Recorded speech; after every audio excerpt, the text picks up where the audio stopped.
Yes guys, welcome back to the channel. So in the last 10 to 15 years, there's been two managers who have dominated, world football to be honest. And those two are Pep Guardiola and Jose Mourinho. And back in their prime when they were both at Barcelona and Real Madrid, you were either Team Jose, Team Pep, Team Real, Team Barca, or Team Messi, Team Ronaldo. So in this video, we're going to look at Pep and Jose, compare their careers, and see overall who is the better manager, more successful, and its overall better one. So we're going to start off with Jose Mourinho. Now his first big job in the managerial world really was at Porto, and in Porto he managed 127 games, winning 91, drawing 21 and losing 15 with a 71.7% win rate. So very good for Jose that Porto spell, his first big break in management. And then the trophies he won there was he won the Portuguese League twice in 2003 and 2004, and he won of course the Champions League in 2004. Unbelievable achievement. Porto haven't won the Champions League before that, I don't think. And if they have, they didn't win it for years before that. And winning for sure, they've definitely not won it after. They haven't come close to winning it. With Porto, he's an unbelievable. I think he won the Europa League of Porto as well. So he's done very, very well there. A very successful stint. And he also won the Portuguese Cup in 2003. But Jose, in Portugal, he can't fault it. Unbelievable record. Moving on to Chelsea then. And when again Chelsea, he arrived, he announced himself as a special one, and he can't. The stats don't lie really. He managed 185 games, won 124 of them, drew 40, and only lost 21 of them, with a 67% win rate. He never lost a home game in the Premier League as Chelsea manager in that spell from 2004 to 2007. He won the FA Cup in 2007, and of course back-to-back Premier Leagues in 05 and 06. And League Cups in 05 and 06, so double seasons there. And he won Chelsea's first top flight trophy, first Premier League in 50 years really. So once again another very successful spell for Jose, in Chelsea. Then he moved on to Italy and Inter Milan. Now Inter Milan hadn't won the Serie A in ages before he came. They weren't very successful. AC Milan were dominating, winning 2 Champions Leagues and making 3 finals in the space of 5 years. So he had to break dominance of AC Milan, and he did. He managed 108 games there with Inter, winning 67, drawing 26, and only losing 15 with a 62% win rate. Unbelievable stats there. Trophies he won there was the Serie A in 09 and 2010. He won the Italian Cup in 2010, and also the Champions League, in 2010 against Louis van Gaal, his master back in the Barcelona days when Van Gaal was a manager. Jose was an assistant coach, so the apprentice met the master there. And Inter Milan haven't come close to winning the Champions League since, just like Porto. And unbelievable achievement, beating Bayern 2-0 at the Bernabeu, which meant it was time for him to go to Spain and to Madrid and to take on Pep's dominant Barcelona team in Madrid. He then became the Real Madrid manager in 2010, managing 107 games over 3 years, winning 71.9% of those games. It's a very good record there in Madrid. Real Madrid managers don't last long really.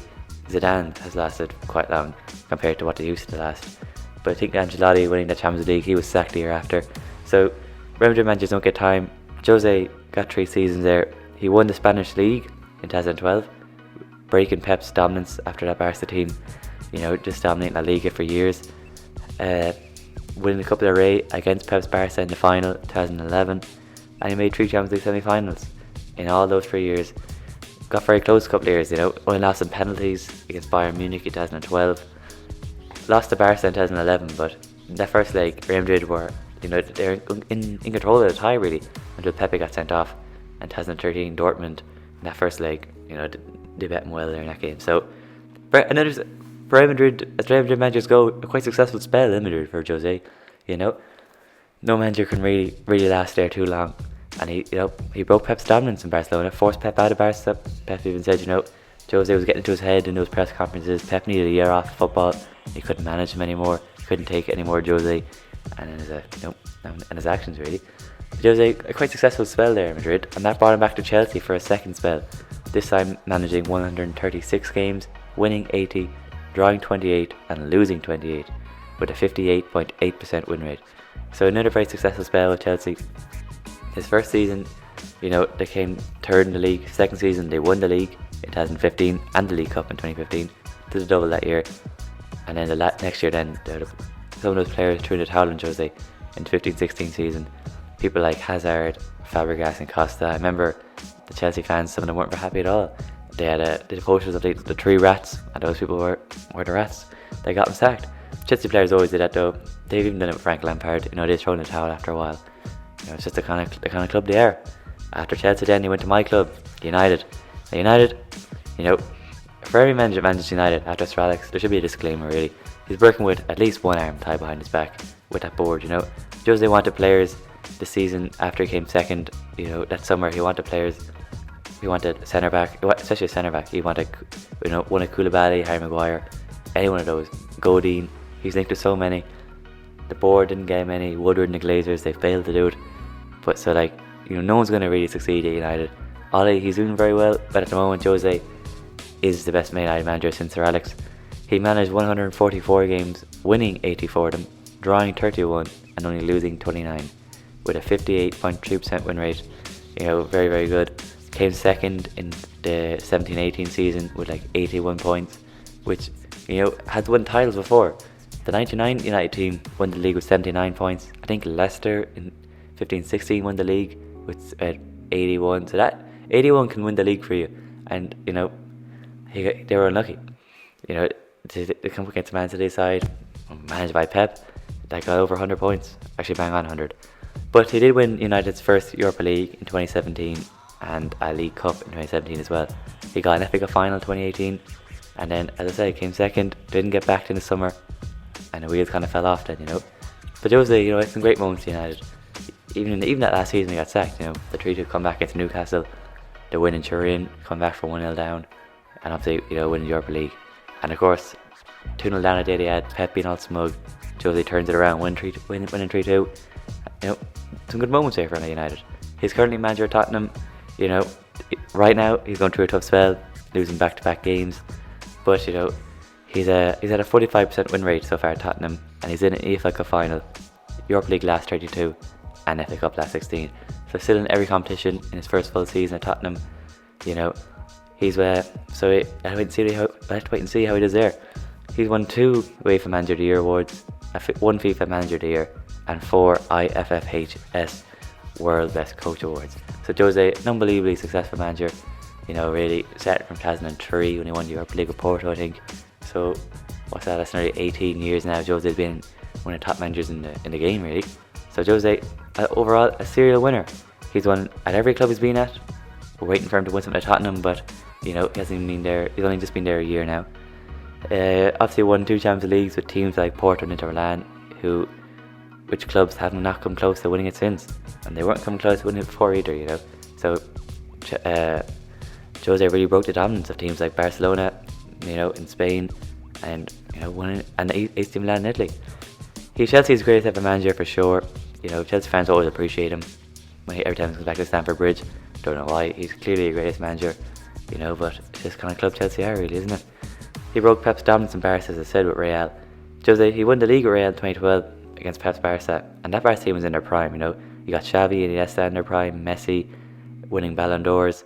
David Villa still hanging around. Unbelievable team. Puyol at the back. So Jose broke that dominance. As I said, he got in Pep's head and forced him out. He's United's most successful manager, as I said, since Sir Alex, coming second with 81 points. And we'd wait and see how he does with Tottenham. And where does he go after Tottenham? If anywhere, maybe he might call it a day after that. But that's Jose. On to Pep. Pep, he's had a shorter managerial career, only been managing since 2008. He managed the Barcelona B team, but we're not going to really count that. So 2008, he managed Barcelona, and he managed 247 games, winning 181 of those games. So, a pretty good record for Pep. That Barca team was very good, and he was part of it. Only drawn 47 of those games and losing 21, which meant he had a 72.4% win rate at Barca. He won 3 La Ligas there in 09, 2010 and 11. He won 2 Cup del Reys in 09 and 12. He won the Spanish Super Cup in 2010, 11 and 12, and 2 Champions Leagues in 09 and 2011, both against United, and a FIFA World Cup club in 2009 and 2012. So a very, very successful spell. Pep's most successful spell in managerial football, those 4 years, and he broke onto the scene. He was one of the most highest in demand managers then after that, you know. As I say, he took the year off Barcelona then and managing after 2011-12 season when they got knocked out Champions League final against Chelsea, and you know Jose's Real Madrid won the La Liga. Then he went on to Bayern in 2013, and he was there from 2013 to 2016. And this is when I saw some cracks in Pep. You know, people might see this. Pep fans won't really notice it. They'll say, yeah, he won 3 German leagues as expected though. So anyway, in Germany, he managed 161 games, winning 121 of them, only drawing 21 and losing 19, with a 75% win rate. So actually higher than Barcelona, but the German league is definitely weaker for sure. He took over a Bayern Munich side that the year previous won the treble, including the Champions League against Dortmund at Wembley. So he took over a treble winning side with people like Thomas Muller, Boateng, Kroos. Actually, then he went to Real Madrid next year. So not Kroos, Neuer. You know, you got Alaba, Philipp Lahm, Schweinsteiger, Ribery, Robben. You know, unbelievable players, still pretty much in their prime. You know, he fell out with a few of them, like Schweinsteiger. He got rid of him in his last season. But you know, Pep falls out with players like any manager. Jose does as well. But the biggest disappointment for Pep was that he didn't win a Champions League there. You know, he got Lewandowski as well from Dortmund, their best player, and Mario Götze as well. His career fell off of Pep. I don't know what happened there with him and Götze, but that didn't work out either. But Pep, he won the 3 German leagues as expected, and each year he's there. He won 2 German Cups in 2013 and 14. He won the Super Cup in 2013, but that was from the previous manager getting to the final, and the Club World Cup 2013, once again from the previous manager. But Pep, you know, the Champions League semi-finals were the disappointment. He lost to Real Madrid in his first season. I think it was like 5-1 in aggregate or something, 5-2. Ancelotti's Real, Ronaldo's probably got a hat-trick in that game, something, I don't know. They got well beaten there. The next season he played Barcelona, and that first leg they were well beaten 3-0, I think. That's when the Messi sat down Boateng. And then the next year they played Atletico Madrid, probably the year you most expect Bayern here to the final, and they lost. So you know, if you ask me, he failed at Bayern for sure, because you know when you go to Bayern, the German league isn't enough. German league is pretty much expected. You gotta win the Champions League, you know. So you expect a bit more, and the money you spend, people like Lewandowski, you actually got Lewandowski for free. But you know, you expect at least a Champions League final at the very least. Then he went out to Man City, and as a United fan, I always say to City fans, there's not many of them, but the ones I know, I say to them, Pep was brought in to win the Champions League. That's what I said at the time. It's been so long now since he went to City back in 2016, people might forget it. He was brought in to win the Champions League. They won the Premier League with their previous manager, Pellegrini. They also won it with Mancini, so they'd already won the Premier League twice. And Pep, so far, hasn't won the Champions League with City, hasn't even gotten past the quarterfinals, which we'll get into in a minute. But what he has done at City is he's managed 264 games, winning 191 of them, drawing 36 and losing 37, with a 72% win rate. So once again, very high percent win rate in England, a much tougher league than Germany, so that's very, very respectable for sure. He won 2 Premier Leagues in 2018 and 2019, and I think they're favourites to win it this year for sure. He won the FA Cup in 2019. He made the EFL Cup his own personal trophy, really, winning it 3 years in a row in 18, 19 and 20, and they're in the final this year against Jose's Tottenham team. And he also won 2 Community Shields in 2019 and 2020, whatever that means really. Now Community Shields aren't really worth much. But as I said, the Champions League is what Pep has brought into City to do, and so far he hasn't won it. First year, got knocked out at the last 16 in 2016-17 season against Monaco. That was like a Monaco team with a very, very young Kylian Mbappe, his first year breaking onto the scene. Bakayoko was in that team, an aging Falcao was in that team. So you know, Fabinho I think was in that team. But Pep City were expected to win that for sure. Then he spent over 200 million on fullbacks the next season for 17-18. And you know, people expected him to go further, and they didn't. They got knocked out in the 17-18 season as well at the quarter-final stage, this time to Liverpool. They got blown out in the first leg of Anfield, losing 3-0. You know, I remember the Liverpool fans, they were throwing stuff at their bus, maybe intimidated them, I don't know. But City kind of choked in that first leg. Too much to do in the second leg, lost 2-1, 5-1 in aggregate. Then we move on to 18-19, where they play another English team, Tottenham. They lost the first leg 1-0 at Tottenham's new stadium. Go to the second leg at the Etihad. Surely, you know, you expect City to win at the Etihad. You're only 1-0 down. You got a few fans that are there supporting you, and then they kind of choked, you know, for sure. I think it was 5-4 in aggregate, 4-3 in the night. They took the lead and then Llorente got that goal to put Tottenham through. Then he got the last minute goal, Sterling scored, and Pep went run down the touchline, and then VAR came and said, doesn't count, you know? So, you know, for United fans, it's good, you know, that just battered City, to be honest. Pep made a fool of himself, celebrating Champions League quarterfinals like that, but anyway, you know. And then last season, they played Lyon in the quarterfinals. Definitely expected to win this game. Tottenham, you know, they're a good side. Liverpool, they were becoming a good side. Monaco, they're a young team. But Lyon, they were the easiest team to play against, for sure, and they lost. 3-1 on the day. Pep tried to be all fancy with it, playing 3 at the back for the first time I've ever seen Pep play 3 at the back at City, you know, and he got bantered, you know. Playing Eric Garcia at the back, I think he's trash, but for some reason he played him. Lost 3-1, Pep went crazy, and, you know, some City fans, they're calling him to go, and I think Pep was brought in, I can't make it clear enough, Pep was brought in to win the Champions League with City. I remember Jose and Pep came to Manchester the same season, and everyone was like, you know, Jose and Pep, you know, fight for the league, but Pep was brought in to win the Champions League. They'd already won the league, Pellegrini, you know, they've already won that. So this season's a new season for Pep. I still don't think they're going to win it this year. They win the Premier League, but not the Champions League. I can just see them getting bantered by someone, probably Juventus or someone, I don't know. But yeah, just wait and see how much longer Pep will stay at City. Pep's always been one of those guys saying, well, I'll retire soon enough. Then he recently said he might go for longer, I don't know. That's weird. So anyway guys, what side are you on? Team Pep, Team Jose? If you couldn't tell already, I'm on Team Jose for sure. You know, win the Champions League with teams like Porto and Inter Milan. Even though he managed United and didn't win the league, I'm still firmly Team Jose.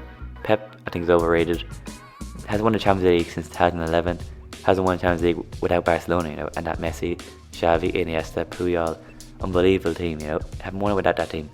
Bayern and City, and all the money he spent at City, and still hasn't won it, you know.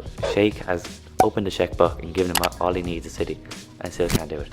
And Pep's the same guy that got rid of Jadon Sancho as well, for pretty much nothing. Anyway guys, that's the video. Make sure to like the video, subscribe if you're new, and turn on notifications, because we're trying to get as much videos as we can out. And with all that I say guys, I'm out of here.